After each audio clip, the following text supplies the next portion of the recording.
How's it going, people? Welcome back to the channel and welcome back to Monday's Fanzone. I'm here, usually by myself. This time I'm with Big Robbie. What are you saying? Yeah, I'm good, man. Good. How you feeling about? Feeling hot. Yeah, it's definitely hot. That's something. I got back from Cyprus the other day, and it was actually hotter here that day than it was in Cyprus. Serious? Yeah, it was mad. And the hay fever started hitting, man. So, oh, you get that? Yeah. Oh man, luckily I don't get that, man. But I know people have been dying with that the past couple of weeks. So yeah, it's peak. Yeah. But we move a hell of a lot of news regarding Arsenal Football Club. When I was in Cyprus, when I've come back from Cyprus, the news just keeps breaking. And over the weekend, the latest being Partey, possibly an exit on the cards. Yeah. I don't know. If I take all the gossip and the rumours and I look at them, I'm not really that fond of a lot of what's being said so far. Nothing's been done.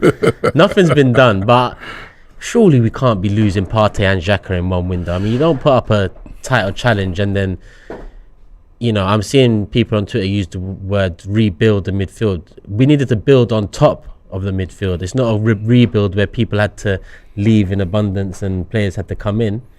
We don't always agree on things, but I'm actually agreeing with you on this one now. It would make no sense for both Partey and Xhaka to go. I think one can go. You know, if you're bringing in Declan Rice, you know, I think one could possibly go, but I don't think both should be going. I think, you know, we're trying to, like you said, we're trying to build upon what we've got. We're trying to make it stronger. We're trying to make it better. That's the only way you're going to challenge for the league next season. That's the only way you're going to put a challenge in on Man City. You can't be making it weaker. Yeah. I thought, you know, the Granit Xhaka one, even when that was sort of being talked about, I weren't too into that because I'm like, I think we should be holding on to Xhaka, but if Xhaka's going to get in Declan Rice, fair enough. I don't think you can get rid of both, in my opinion. No, it doesn't make sense. And if you are getting rid of both, then I'm looking at Rice and Caicedo then.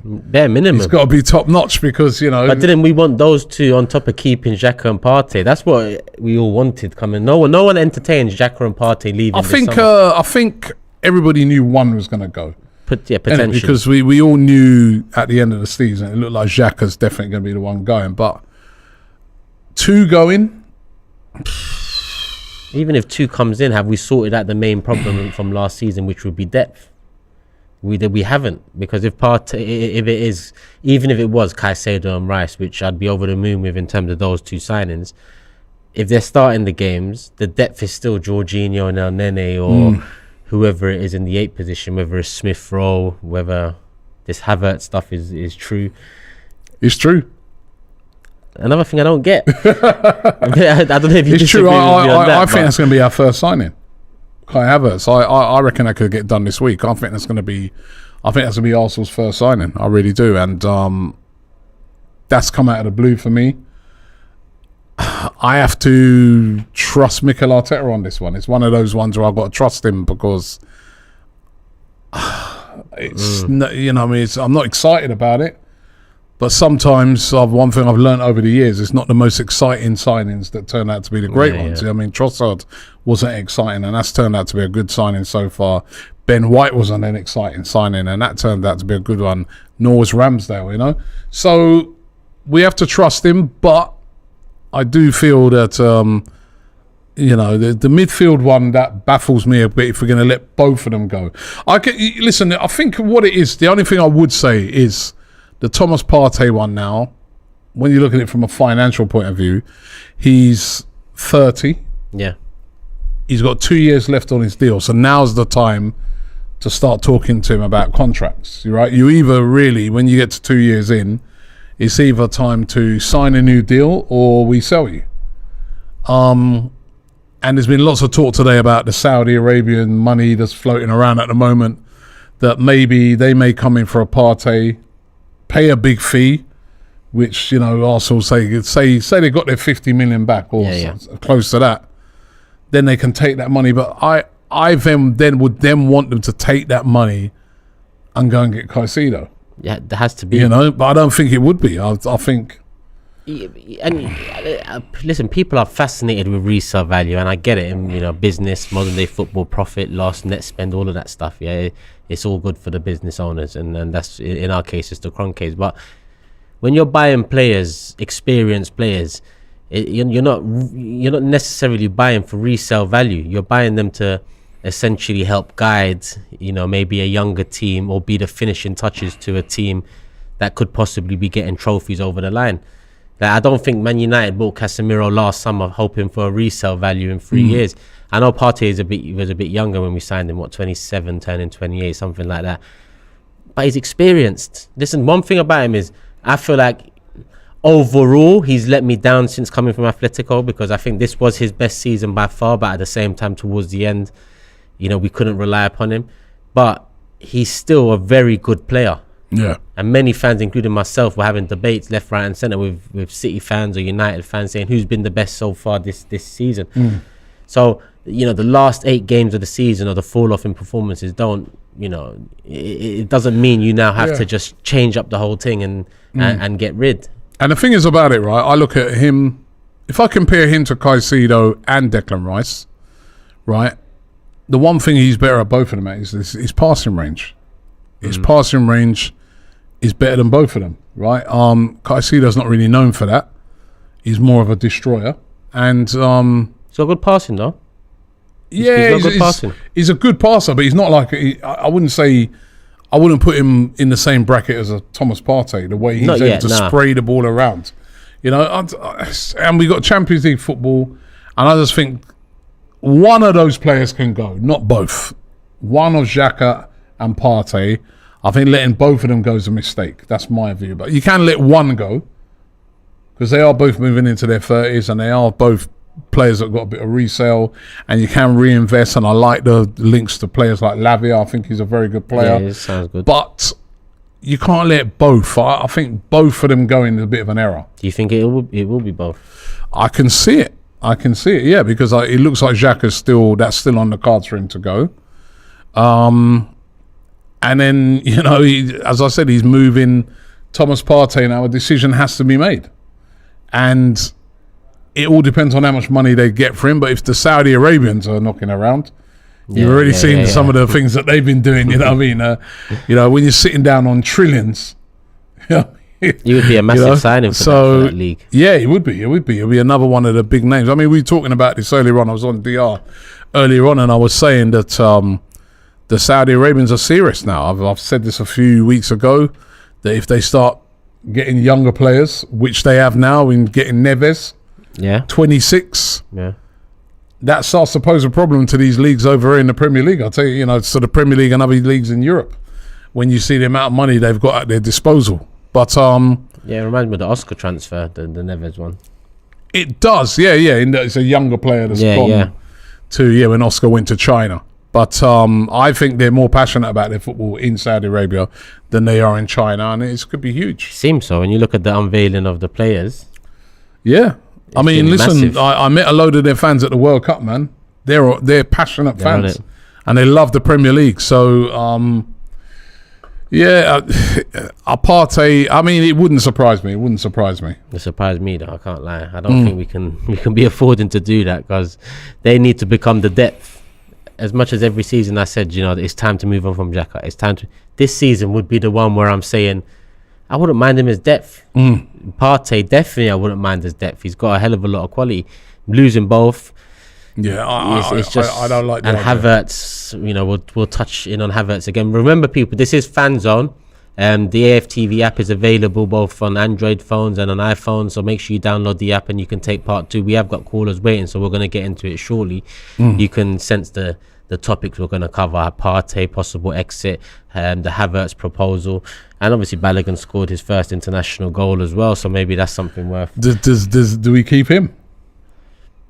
Again, if there's not a good enough offer, then you have to entertain the thought. But Eddie or Balogun? Balogun, Rob. You've asked me this a few times.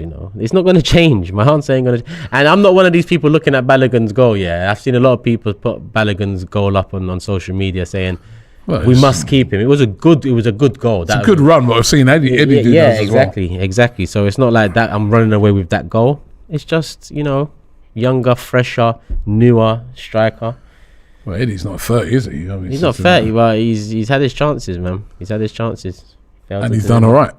In your in your eyes? Done all right? Mine failed to grasp the opportunity. Yeah, listen, the Balogun thing, I mean, I see where he said he's not going on no more loans. Yeah, he's confident. I get it. I get where he's coming from. He wants to play every week. We can't promise him that, that's for sure. Can't promise him that. He wouldn't start. It would be Jesus who starts. Yeah. So he's not going to start.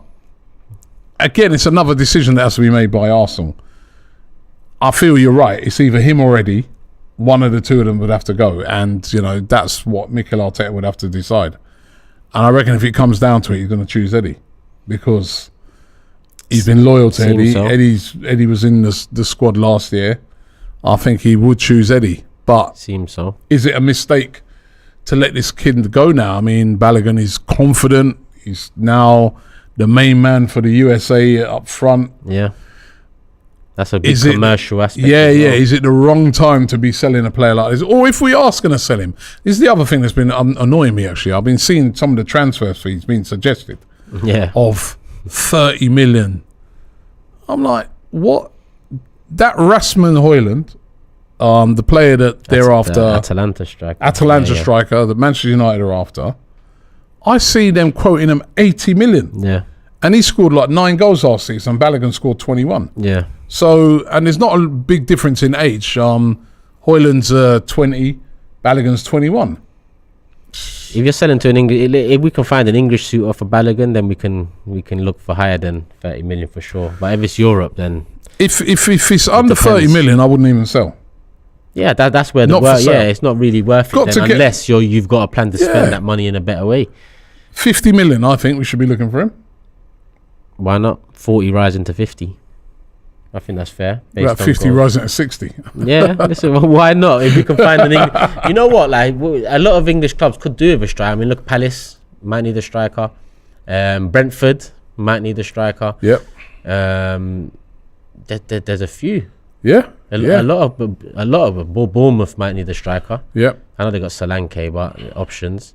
I can name a whole host. Loads. West Ham might need a striker. Everton, West Ham. Yeah, so if we can find one of those, then we can easily go up to 40 rising and whatnot. So let's hope we get the right business done in terms of outgoings as well. But Rob, let's get callers on that because we've got 6 callers waiting. Right, whilst you line that caller up, I'll do a couple of super chats as well. Nicholas says, are we too poor to afford a deeper squad? Thomas King says, why are we trying to live in Chelsea scraps? EKNYR says, as a Chelsea fan, Havertz cannot play as an 8. Tried it under Frank for the first time, top of the league, and he still wasn't contributing. He says, big up to O. Jared says, I think Mikel is planning Emil Smith-Rowe-Zini move along the mid with the incomings. Tierney resumes left back, Kivior to cover, and then Kai to fill in ESR's role up front. So that's how his suggestion is going to play out. And Shref says, Robbie, we need to buy some big, extraordinary players.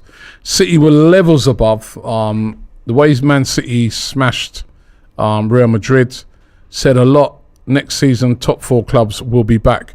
I'm not strictly with all top 4 clubs will be back. I don't agree with that. Just my opinion. And also, every signing doesn't have to be a mega signing. I say this all the time. Let me just reference Man City, right? Akanji. Wasn't a mega signing, was he? But look how effective he was in that system, right? Ake was a mega signing. They were 2 of their best players last season, you know? Yeah. So not when you say we need to buy some big, extraordinary players, I'm not saying if there's one of those big, extraordinary players out there that can be a game changer for the team, go and get him. And hence why I think Declan Rice falls into that category, right? Of a sort of game-changing player. But not every signing has to be that. They've got to be players that are going to fit your system, team players, and that's what they did with Akanji and Ake. Yeah, I mean, the thing about us, I think, we've got a lot of shrewd signings in already. You mentioned Ben White. People might say 50 million, but I mean more shrewd in terms of the expectation was minimal. Ramsdale, you can call that a shrewd one now. Martinelli came out of nowhere, 6 million. So I think Odegaard, 30, 35 million. So we've made a lot of those signings where people will look at the fee and try to judge the player and think that it's not good enough to elevate you to a certain level. We have been elevated to a certain level now. I do think you do need to get the big transfers over the line, you know, here and there, because the big transfers kind of bring with it a certain renewed energy, a renewed belief. The other players, let alone the fans, are looking at it like, yo, we're going to do something. I think the signings are coming, and again, I think, you know, us as fans, we need to relax a little bit. You know, the transfer window opened last week, Wednesday. Yeah, it's early, but we want to get the job done early. Yep, definitely. All right. Arteta said you want us to nail it, so let's nail it before we hit up the US. Production, who we got coming in first? Dini, as always, Monday regular. What are you saying? Oh, Dini's outside. We outside. We outside, man. We outside. Yeah, man. Can you not hear me well? Because it's kind of windy where I am. So it keeps going. Yeah, we can hear you, man. Yeah. All right, cool. No problem. What we talking? Kai Havertz, Partey. Let me start with Kai Havertz first, because it's thoroughly against the Kai Havertz signing. I feel like that is a player that someone Arteta can do something with, but it's not one of them deals I would be pursuing right now. Like Rice, I still would have been pursuing Caicedo, but it seems like we're not in for Caicedo anymore. But I would be getting Rice over the line faster than Kai Havertz. With Partey, now I said to James after the Nottingham Forest game that we could see some surprise exit simply because of how the performances were towards the end of the season. And Partey, like, I agree with you as well, Turkish. I have like big expectations for Partey, and he just didn't deliver really. Yeah. So the fact that he seems like he could move, I'm not surprised, but at the same time, he's still a great player. But it's the thing of, can Arteta rely on him now? That's the question. And if we do sell him, because it seems like we're selling Xhaka as well, I feel like we will need another midfielder. Does that mean we'll go and like activate Zubimendi's release clause? Maybe, I don't know.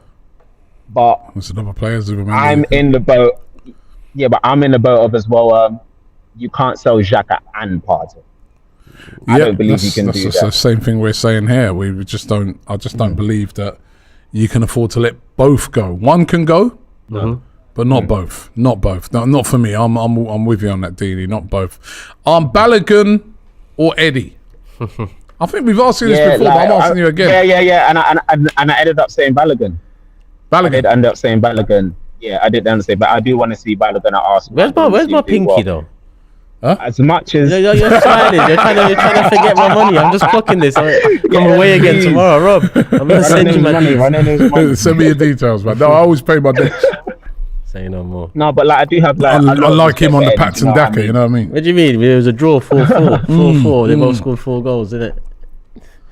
Patson Daka. Notice this is why you got to caution sometimes during the transfer window. Because notice there's not loads of clubs coming in. Like they're raiding Leicester at the moment, aren't they? Harvey Barnes, Tielemans, Castagna. I haven't heard nobody say anything about bringing in your guy, Patson Daka. No one's moved he was yet. adamant that we should sign. I wasn't adamant, but you was adamant that we could. Come on, man. You was adamant that we should sign him. You were. I said he's a better backup than Eddie, Rob. He's not, and he weren't. And he weren't. He was. He weren't. He would listen. Well, he's in the championship now. Did well. You know what? In the direction that we're going, I soon. feel like we're moving on from both Eddie and Daka now. Yeah. I mean, we need players like greater ability than them two. Absolutely, and I feel like Balogun is someone that can thrive much more in this system than Eddie is right now. Okay. Ellie's done well, but he hasn't taken the chances. He hasn't taken enough of his chances. Like he had a big opportunity this year, and as he did well, but not enough to worry him to possibly stay and spearhead Arsenal for the next few years. One more question, Dini. It's a tough call. Yeah.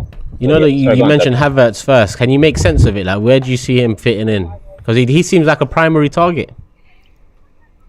Another striker option to Jesus. I saw something on Twitter today that he could possibly play anywhere across the front three. I'm not sure. Like, it's a signing I'm just not sure about. I genuinely don't know. Kai Havertz wasn't on my mind, but Arteta probably sees something that he can do with him. So I guess that's why he's the manager. We're not. But if it works, it works.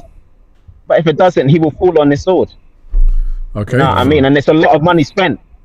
So it's almost 60 million spent. It's a All right, gamble. well, Dini, thank you very much for that. By the way, Waleed says... one last thing before I go. I think I saw a rumor yesterday as well that Tierney might be staying, and I feel like it's a big thing as well because I really want Tierney to stay. Yeah, he might stay. Yeah. He might stay. Only because really at the moment it looks like Newcastle have moved on from him. And they'd rather get Mark Cucurella from Chelsea. Let them move on. Fine, move on. Let them go find someone else. Let him stay here. All right, nice one, man. Thanks, Dini. Waleed says there as well. He goes, I feel Havertz in the Xhaka role will be good against the low block teams. But we should have someone who can help out our six when we don't have the ball. And Scherzi says players that had a great season who we can easily get, Michael Merino, Milinkovic-Savic, Dominic Schlabowski, plays right wing too, Randall, Kolo, Moani, clinical. Yeah, I mean that low block thing. That's kind of why I'm against him being up front, because I wanted a striker that does play, that can change our style of play for teams with a low block. Havertz back to goal. I'd rather Jesus. Jesus has a better turn and a bit more more agility than Havertz. Havertz back to goal. He's not physical enough. He can't handle that.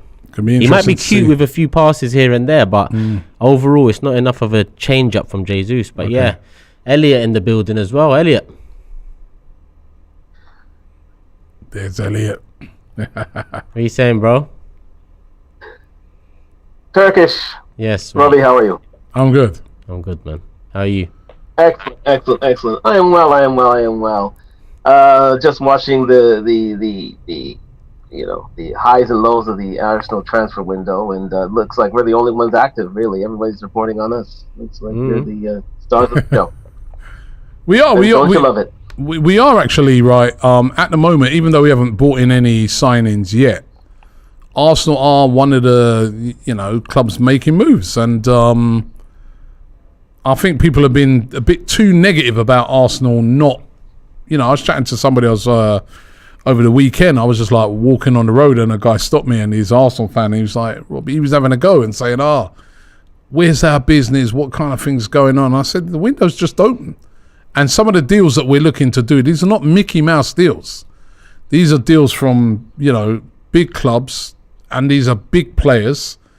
And it takes a little while to get these sort of deals like a Declan Rice over the line. I mean, it's not straightforward. So I think we're making good progress with that. I think as long as City stay out of the Declan Rice deal, I think we're going to be good there. I think that will come through. Declan Rice will be an Arsenal player.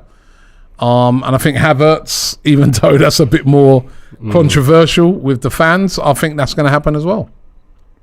Where do you stand on the Havertz one, Elliot? On the Havertz one, this is an Arteta call. We can't even blame the Cronkies on this one. This is an RKO out of nowhere, to be fair. I never saw this coming. I don't think any of us did. And quite simply, this is a guy that Arteta wants and he trusts. That he wants to bolster the attack of our squad. And, whether you like it or not, we have to trust Arteta's eye and what he foresees for Havertz going into next season. Yeah, no one has a straight answer for why we're interested in Havertz. That's the thing. And Elliot's right. I mean, Mikel's done enough in the last couple of seasons. He's taken us far enough in the last couple of seasons for us to see that, with a lot of these signings he's made, he knows better, because a lot of them haven't stood out for me in terms of, if you're reading the names off the paper initially when they were coming in, I was thinking, how's he going to help? Why are we spending this on him? 18 months later, we're at the top of the league for the majority of the season. Yes, we didn't get over the line. Havertz just, don't even get into, I like some aspects of Havertz's game. I think he can still turn around his career and fulfill his potential. But the number we're spending on him as well, Elliot, it shows that you are right. It's Arteta's call. It's not one where it seems like because of budget he has to go for a Havertz. It seems like a lot of the budget is going towards Havertz. Well, a lot of the budget is going indeed towards Havertz. I'm trying to get myself on camera here. A lot of the budget is needs to go on Havertz here. Let me see if I can get myself right here. Hold on. You're there. Yeah, okay, yeah. I'm all over the place for a moment. I'm all over the place. I'm trying to get myself in focus. Anyways, regarding Havertz, The fee is a bit exorbitant. Let's call a spade a spade. This fee is a bit exorbitant, but this is the man they want, and instead of we could have played a little more hardball with Havertz than we did with Rice. I think the Rice bid, if all accounts are true, was slightly insulting. I mean, 80 million for a player that is their captain, is their leader, is will be a future England captain, is a bit lowballing. But listen, let's get that deal over the line. But in terms of Havertz, he is a guy that I would pay about 50 million tops, because there's no one else coming in for him. Like literally, like even Bayern Munich were scared off. Real Madrid were scared off at 50 million. We should have held our line there and have them paid. If not, we would do without. But we seem to be full of money, especially when Arteta really, really wants him, and we're willing to pay the price. So pay the price, pay the fee, get it over the line. And in terms of Rice, we got to get that done this week. I'm not having us quibble and dither about this whole Rice thing for another 2-3 weeks. Man City are hovering. They're right there. They're looking at us and saying, okay, do you want to do a deal, or should we come in and take it from you? And if it's for all intents and purposes, it's time for Big Daddy Bullock, Mr. Kroenke, to come into the fore and say, okay, here's the money. Let's get the deal done. Let's get this over with, so we can move forward with our summer season. Yeah, sooner the better. Yep. Listen, Elliot, thank you very much, mate. As usual, very insightful. By the way, before you go, what happened to Canada last night? Okay, here's the thing. Okay, guys.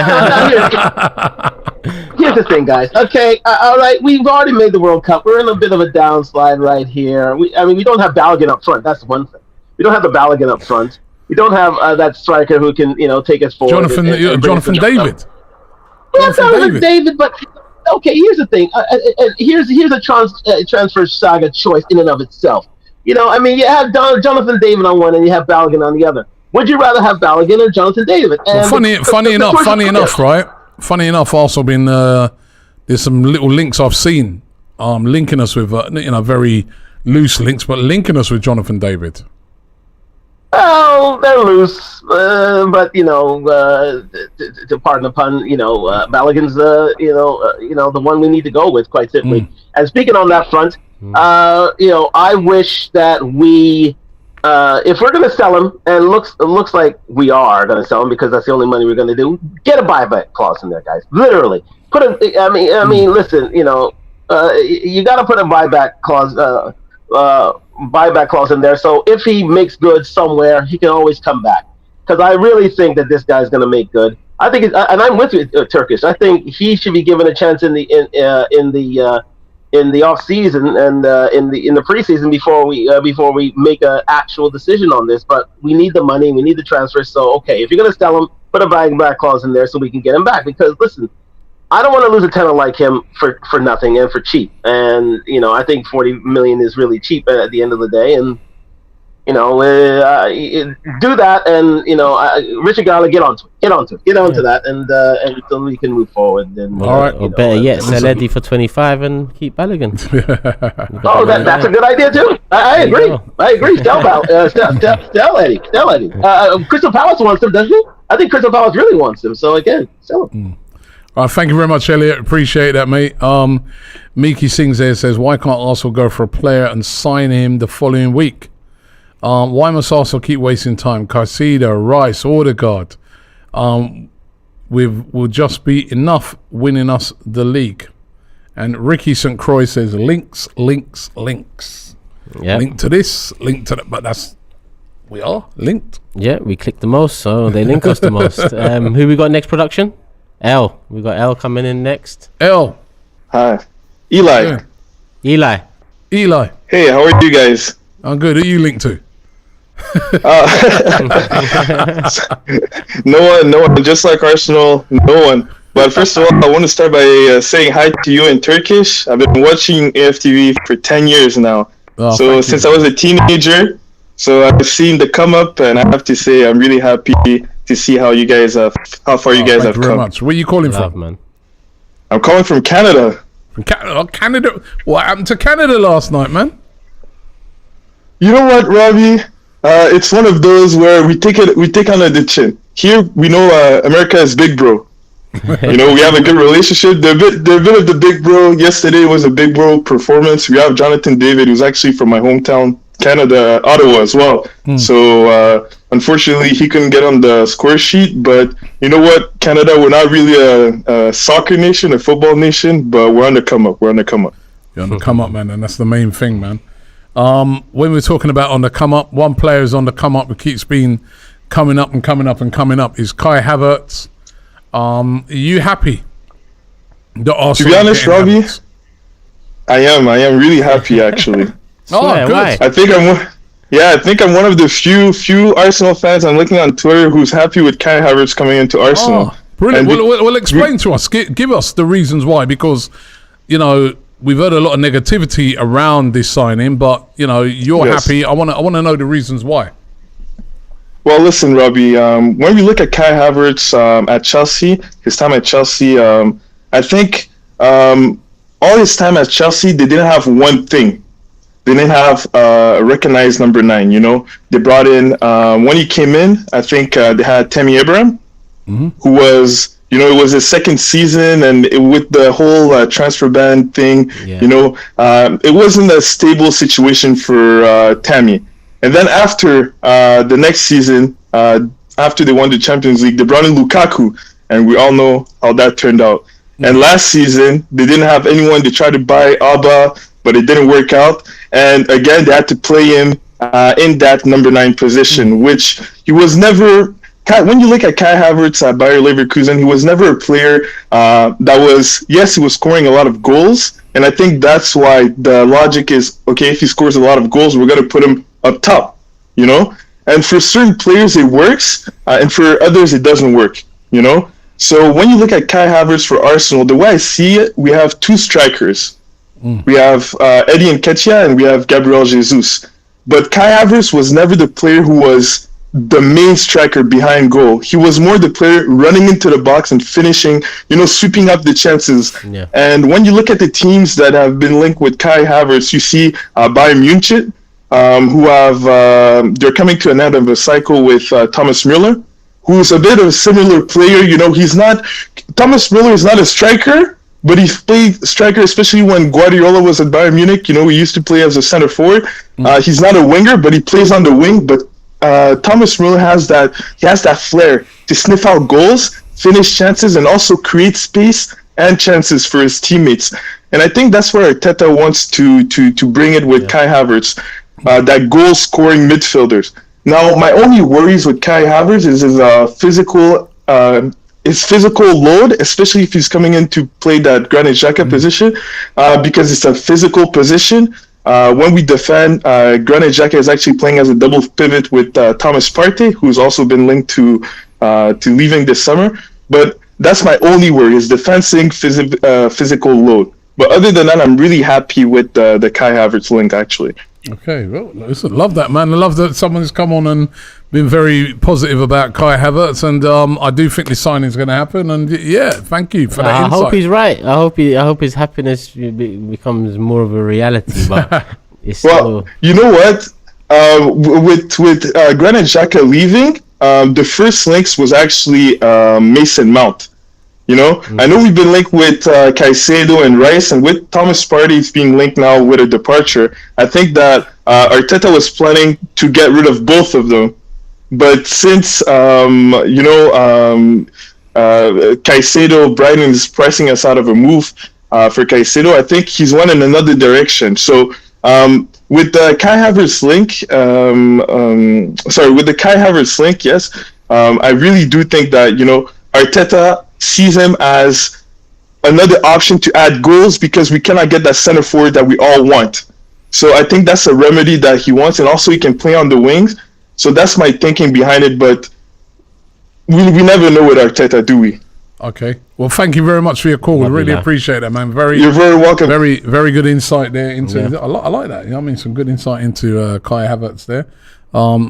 and where he thinks he could figure. Yeah, he hasn't won me over, I'll be honest, but it's refreshing hearing someone that's more positive about it, because you are right, it does look like it's going to happen. That's one thing about it. Yeah, and Arteta, like he said, he's seen something in him that we haven't seen, and I think it's more for control than anything. I know Eli just mentioned goals there. I think we scored the most goals we've ever scored in the Premier League just last season. So scoring goals wasn't necessarily a big problem for us. It was more defensively, and I think transitionally, maybe in the defensive transition that we had problems. Maybe it's more for control, and that is something that Havertz can do. I don't think you can look at his Chelsea time and truly judge him as a player there. I think there's more to him for sure. I think Chelsea have just been a mess since he got there. 4 different managers, 2 of them being Lampard. It's been all over the gaff. So I can only hope that Eli's right. He comes in and he adds to our side. But in terms of controlling aspect, I can see it, but just not in the 8. In the 8, I don't think he has that. Eli said it, the physical presence. You need that in the 8, in my opinion. You need some of that at least. I'm not saying you have to be a unit like Adama Traore, but you have to have that guile, and like Saka's got. Saka's not the strongest player, but he knows how to use his body well. He knows how to get himself in between the man and the ball. So I need to see that from Havertz. But if it happens, it happens. We have to get behind him. Okay, we got Tevin. Have we got Tevin? How you doing? Yes, sir. Yes. Turkish Big Robbie. What is going on, my gentlemen? Not too bad. Where are you calling from? From Florida. From Florida. I'll tell you what, we get some Florida weather over here at the moment. The only difference is, right, Florida, you got loads of air conditioning here. These buildings over here, we're built for cold, man. So it's hot inside this studio right now. I'm telling you that. Understandable. Get some fun then, some fun. And well, we got some fans. We got some fans, and we actually got like air conditioning here as well, but it's at the back of the studio at the other end. It's actually on that wall far back there. But. Oh boy! But listen, Kai Havertz, are you happy with this signing? Balogun, keep or sell? All right. So first, let me address Balogun, Robbie. I don't know what your love affair is with Eddie Nketiah, but I'm sorry. I'm sorry. We've seen what he can do for a couple years, and I think we can all see what the ceiling is for Balogun. And I'm sorry, Robbie. I don't think he's going to cut the grain here at Arsenal. I think, and it's time for us to move away from sentimental places. And I think we just need to see what Balogun can do, like with a run of games. Eddie has asked for if I can get a run of 10, 11 games, I'll score goals. Well, he got a run of 10, 11 and scored 4. Let us see what Balogun that is nearly 1 in 2. I mean, but are we still looking? No. What are you looking at me like that for? Is 1 in 2 not considered a good goal scoring record? But Robbie, no, hold on. Sorry, one second there, David. I'm addressing this bearded man here, right? Got you. Running up his mouth. All I did was look at you. I didn't even say a word. I see the way you're looking at me, right? Tevin, I didn't even say a word. I see the way you're looking at me. Is 1 in 2? Is 1 in 2 not considered to be a good goal scoring record? Be real. Decent goal scoring record. Can't win with this guy, man. Decent. Right, 1 in 2 goals is considered to be a good goal scoring record. 1 goal in 2 games. But anyway, the thing about that though, Robbie, with that 1 in 2 is that he scored in a cluster. In that 1 in 2, he scored 2 in 1 game, and I think he didn't score in like 8 out of those 11. That's not a true representation of a 1 in 2 striker. That's why I looked at you. It was the same thing.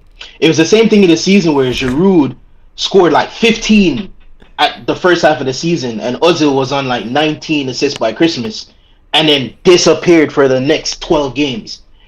We don't need that kind of striker. So again, I'm not saying I don't like Eddie. It's just that I want to see what Balogun can do, and we need the money. And especially if we're willing to spend 60 on Havertz, which I'm not against the Havertz signing. Like, I'm really not. I'm just against us paying 50 to 60 for him. Because I think I'm at the stage. I thought I knew the direction. I see it. I see it, but I thought I knew the direction that Mikel was going. I have no idea what he's doing anymore.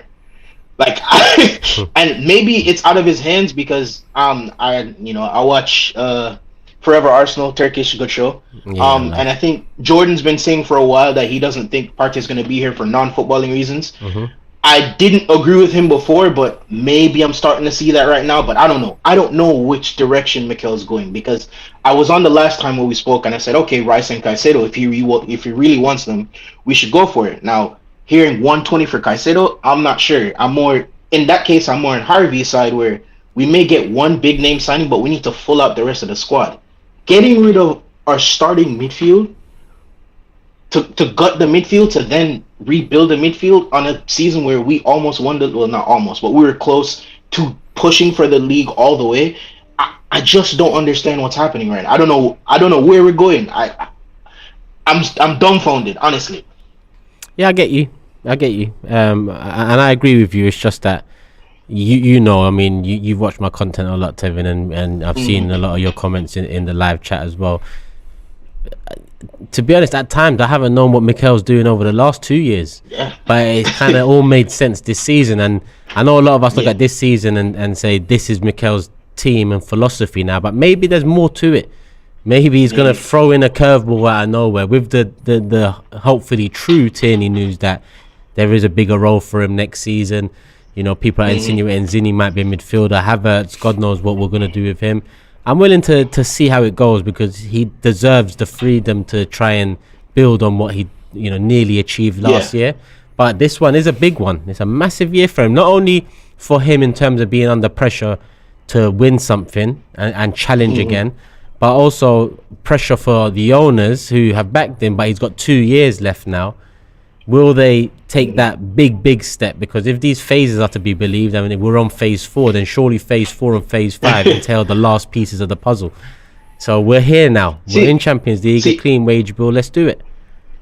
You see, on that Havertz thing, I'm actually one of the few people. I don't think his main role will be in that 9 or striker. Like, I genuinely don't. I think Mikel's gonna. I said I don't know what he's gonna do, but if for my inclination, I think he's gonna change how we play in certain aspects. And I think he's not going to do exactly what Xhaka did, but I think he's going to be that player that makes that midfielder that makes deep runs into the box. Because there are times, as much as Xhaka did well with 9 goals, I think there are times where he was in the box, and due to his lack of mobility, or due to his lack of, I'm not saying Havertz is this killer in tight spaces, but he's a little bit more mobile and a little bit more nimble. And I think in those moments, I think we might see a better production from Havertz than Xhaka.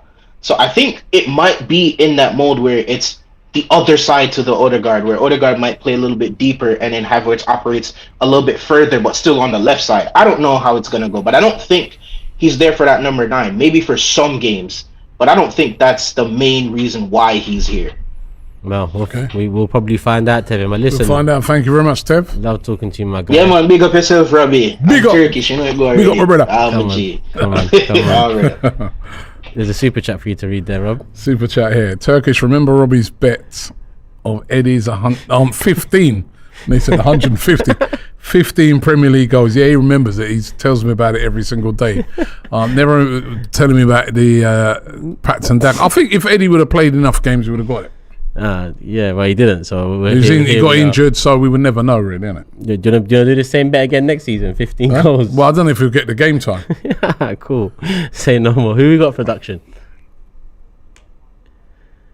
Hindsight. Hello, what's going on, everybody? You good? Yeah, I like Robbie, Turkish. That name, Hindsight. Hindsight. Exactly. Hindsight's a wonderful thing, isn't it? A lot of managers need hindsight, don't they? Some of the questions that we're asking today, Partey, if he goes, would that be the right decision by Arsenal? No, it will not. Kai Havertz. Oh, sorry. And also Kai Havertz looks like he's going to be signing. Now, are you happy with that? And Balogun or Eddie? But just give us an answer to the one you want to answer. I want to answer the Havertz one, okay? Because Havertz is, So, I mean, Havertz, some people say Havertz will be a 9 and will do what kind of we reckon he'll be a 9 or might cover for Gabriel Jesus.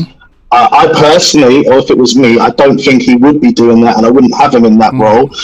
He is extremely versatile player, and I would have him doing what Trossard does in the front three. I would have him doing in the midfield, covering the midfield if any situations happening in there, to be honest with you. Looking at Havertz at Chelsea, we all know this, and it's probably been since he signed. He is a dejected player. He does not look happy when he is playing. And if you look at certain players, when they don't look happy, they can completely do a 180 when they get to a manager that is stable, has a system, has everything that's working for them, okay? And has a team, or has a manager that actually kind of customizes the gameplay to that type of player as well. Not every player, but maybe to that little player, little bits of tweaks where, okay, this player can achieve a lot.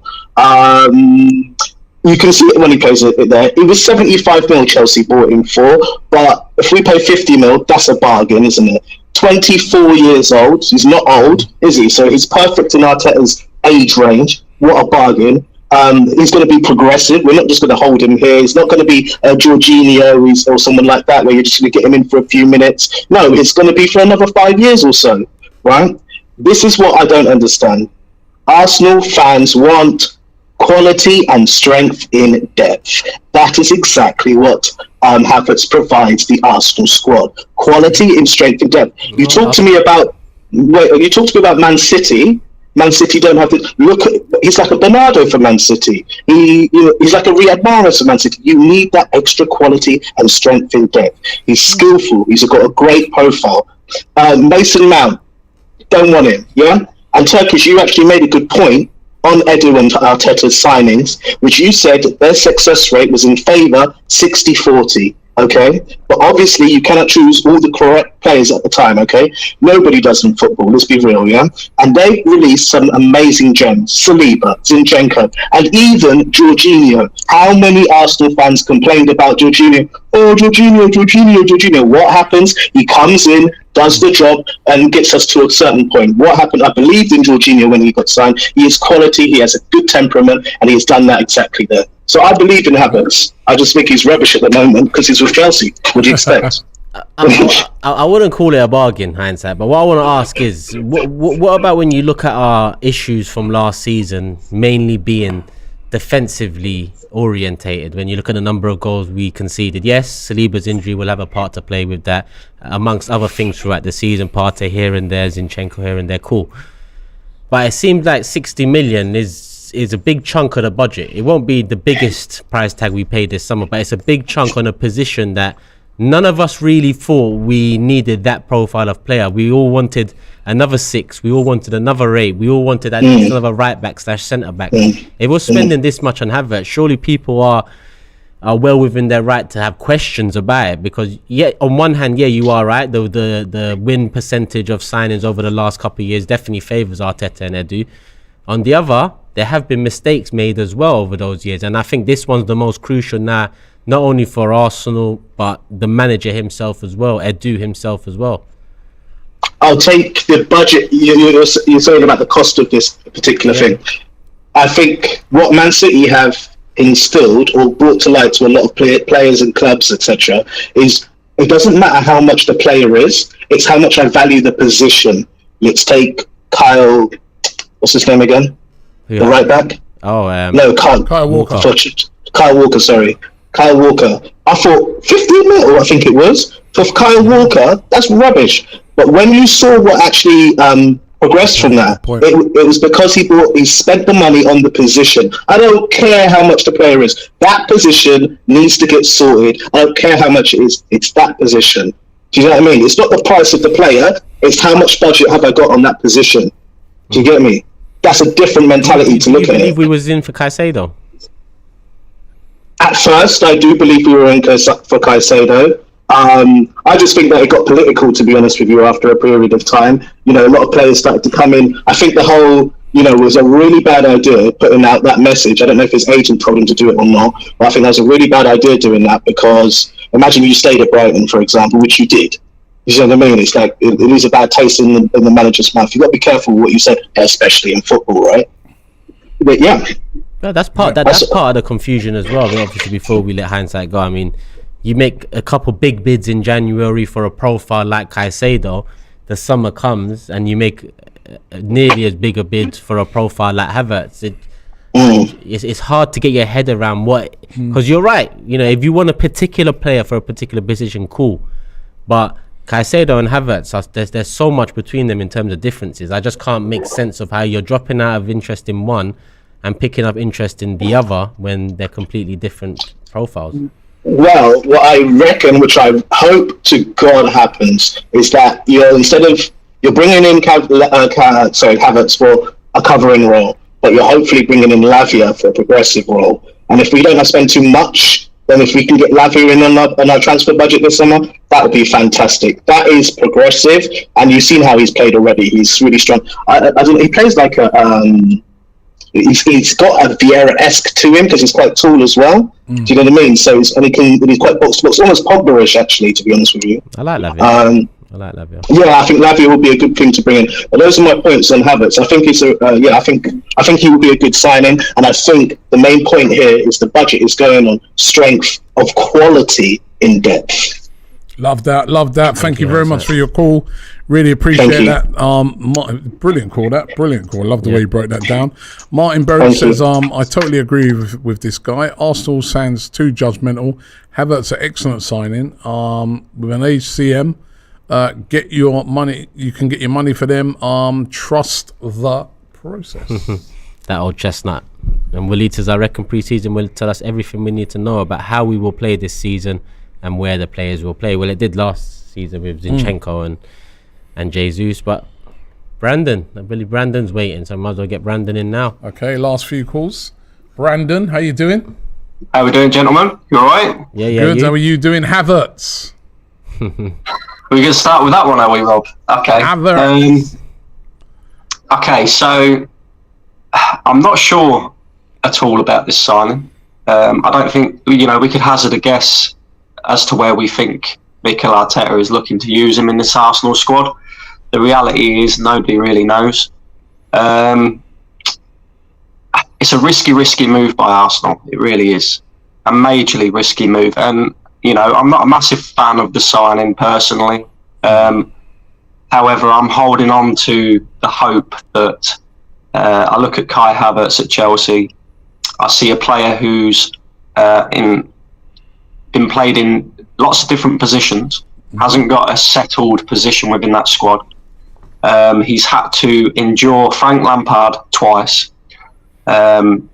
He's had Thomas Tuchel there, and he's had Graham Potter there, who looked completely out of his depth at Chelsea. So he's had to play under multiple managers as well, which can unsettle a player as well, let's be honest, So I'm kind of clinging on to the hope that if he comes into Arsenal, he's got a settled manager, he's got a settled system, and he's got a settled place within the squad.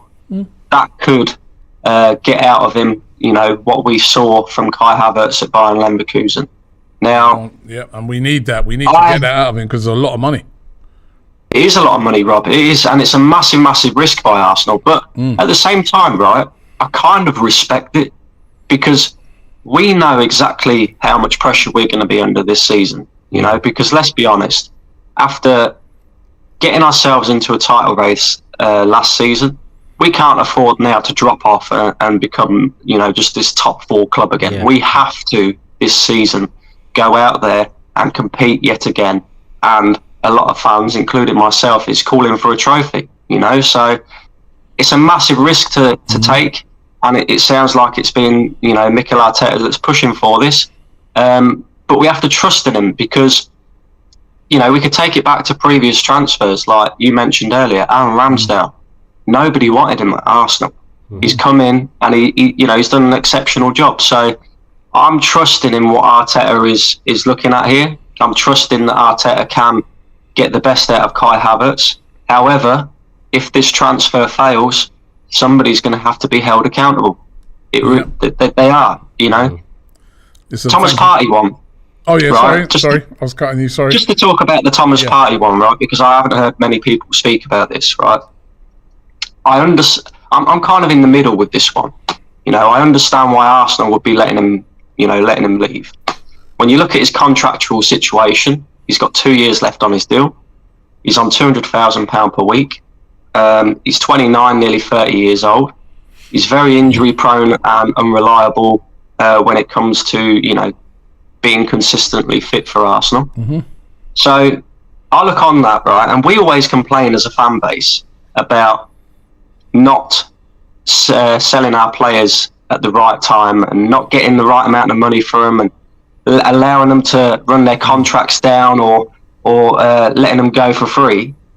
Well, if we don't move Partey on now, then there's a chance that he will either run his contract down or go for free, because it leaves him 1 year left on his deal. So I understand why the club are looking to move him out, right? But my only worry about this is, and I don't think many people would have thought about this, we've got Champions League football this season, and we have not a lot of players within our squad that have Champions League experience. You got Jorginho, you got Jesus, you got Zinchenko, and you got Thomas Partey. If you move Thomas Partey on, you're losing that, Champions League experience from one of them players. And it's all right bringing in a Lavia because he's had a good season, and he's a young and up-and-coming talent. But I'd prefer to keep Thomas Partey in the squad, just as like a backup. Keep him there for his experience, and he's got quality as well. So I'm not too sure why we're looking to move him on. But again, it's a massive risk for Arsenal to take. I hope it pays off, because if it doesn't, then I expect people to be held accountable by the entire fan base. That's what these big transfers are all about. You're going to get held accountable. Thank you very much for your call. Really appreciate that. Some more. Let me take these headphones off. Yep, no more. Some more super chats coming in. Walid says, I reckon pre-season will tell us everything we need to know about how he will play this season and where the players will play. Thomas King says nothing good will come of the Havertz signing. Martin Berry says, I totally agree with this guy. Arsenal fans too judgmental. Havertz an excellent signing. We have an HCM. Get the money for them. Trust the process. Ricky Proctor, is Havertz worth the risk at 60 million? Loan with a buy option? And Caesar, it is a good point. What do you think? Loan with buy option would make the most sense. Okay. If it is a player you think you can turn around, and a player that Chelsea still value at that price, then put them both together and say loan, and we'll buy him for this price next summer. And Caesar here with the last one. He says, are AFTV coming to LA or DC this summer? We are going to LA. Yep. We're going to DC and we're going to New York. You're actually off to New York in the morning, aren't you? Yeah, tomorrow morning with the Big Six. With the Big Six? Yeah. Big things, man. Yeah, man. I thought he's going to go. He's going to, what he's done, we're sending him ahead just to check out the coast is clear for when we get over there to New York. No, I'm looking forward to going to New York. I'm going to try to get AFTV on Fox as well, man, because the Big Six are on Fox as well this week. Oh, is that where you're at, your Fox? Yeah. Ooh, Fox, eh? You forget Sky and all that. Yeah, you're going to be on with that, what's the name of that guy at Fox News? I can't remember his name. Nah, I think this is the sports show, but this is Dan. This is Dan. Fox this is my guy. Big up Byron as well, Vice President of Fox News. He's sorted it. He hasn't sorted the trip out. I sorted the trip out, but he's sorted the appearance on Fox News out. Oh, that's amazing. That's amazing. So when you turn on Fox News and you hear him, right, come a long way. He come a long way. Come a long way, man. And we are coming to America. We're looking forward to that. Of course, that's around about the 20th, isn't it? So yeah. DC first, New York, and then LA. And we're really looking forward to coming. The whole crew of us. Yeah, there's about 8 of us coming out. So we can't wait. It's gonna be brilliant, and especially to get over there to America. The fans are always so knowledgeable there, and to talk to you guys about how the season's progressing as we move towards the start of it. And you know what's going to be really interesting is who we bring in by that time. Yeah. We saw last year in pre-season that Arsenal got signings in early. And it really, really worked. I get the feeling Havertz and Rice could be done by then. They have to be 2 signings minimum, and it should be 3, but let's say 2 big ones minimum. Who do you want? I want Caicedo, Rob. Caicedo. The way he can play right back as well. You know, Lavia, I get Lavia with Partey. If we keep Partey, I think Partey would be a good shooter for Lavia. But if you ask me who do I really want, Caicedo would be the midfielder I want. I want Rice as well. And I want us to go and get a striker, like a striker that bangs goals. Yeah. Who's that striker is? Might have him already. Balogun. Yeah. Might have him already. Napoli got one, but... Yeah, Napoli got one. That's a very expensive one. Yeah, well, listen, we need to start being very expensive. We waited long enough having moved into the Emirates under these owners who are in the top 10 richest owners we are in spending the a world. lot of money with Declan Rice, so... And they're spending a lot of money on Denver Nuggets Jovic's contract, whatever his name is. Biggest contract in the NBA ever. Bring Mbappe to the carpet. That's what I said. Bring Mbappe to the carpet. Anyway, yeah, we're going to wrap it up now. Thanks very much for everybody who came on to Fanzone tonight. Remember, you can be on next time. All you got to do is download the app. It's available in the App Store, and you can come on and you can speak to us live. I'm going to do another one towards the end of the week to catch up with you guys over the transfer. We're going to do a Transfer Daily special one. Every day, Transfer Daily is on, so keeping you up to date with all the players have been linked with a summer move to Arsenal. And also, don't forget, on Saturday is the Claude Cup taking place at the New River Sports Centre over here in the UK.